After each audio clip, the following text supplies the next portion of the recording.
సంతానం ఉండదు, ఇంకా మొత్తం ఫినిష్.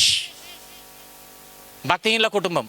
ఏమండి, ఈ రాత్రికాల సమయమందు నీ జీవితము, నీ పిల్లల జీవితము, నీ కుటుంబ జీవితము, నీ యొక్క తరముల జీవితము ఏ విధంగా ఉండాలని యోచన చేస్తావో అట్టి విధమైనటువంటి బ్రతుకు నీ బ్రతుకు.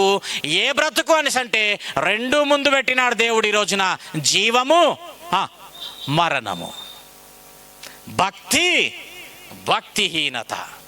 భక్తుడిగా బతుకుతావా, నువ్వు దీవింపబడతావు, ఉన్నంతకాలం ఆశీర్వదింపబడతావు, ఉన్నంతకాలం నీ పేరు గొప్ప చేస్తాడు దేవుడు. నువ్వు పోయినాక కూడా నీ పిల్లలను దేవుడు చూచుకుంటాడు, తన కనికరాన్ని ఉంచుతాడు. దేవుని నామానికి వందనాలు. హల్లెలూయా, హల్లెలూయా. 1 తిమోతి 6వ అధ్యాయం 6వ వచనం. 6వ అధ్యాయం 6వ వచనం.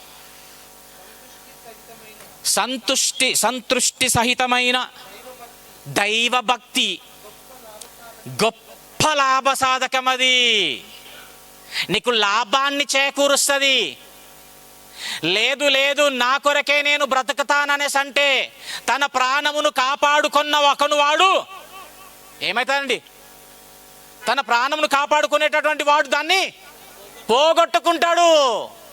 ఆ ప్రాణం ఉన్నంత కాలము దేవుడి కొరకు కానీ బ్రతికితే దాన్ని కాపాడుకున్నవాడవుతాడు. కోట్ల సంవత్సరములు దేవుడితో బ్రతికేటటువంటి కృప.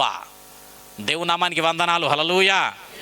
కాబట్టి ఇదిగో ప్రియమైనటువంటి వారలారా, ఈరోజు దేవుడు ప్రేరేపించి అందించినటువంటి ఉపమానము, నీవు బ్రతుకుచున్నది ఎవరి కోసం? యథార్థంగా చెప్పాలంటే నీ భార్య కోసమో, నీ భర్త కోసమో, నీ పిల్లల కోసమో, నీ కుటుంబం కోసమో, వ్యక్తిగతంగా నీ కోసమో నువ్వు బ్రతుకుతున్నావు కావచ్చు. యథార్థంగా మనసు పైన చేయబెట్టుకొని చెప్పాలంటే. కానీ ఈరోజు ప్రశ్నించినాడు దేవుడు, నువ్వు ఎవరి కోసం బ్రతకాలనేసి అంటే నువ్వు నా కొరకు బ్రతకాలా?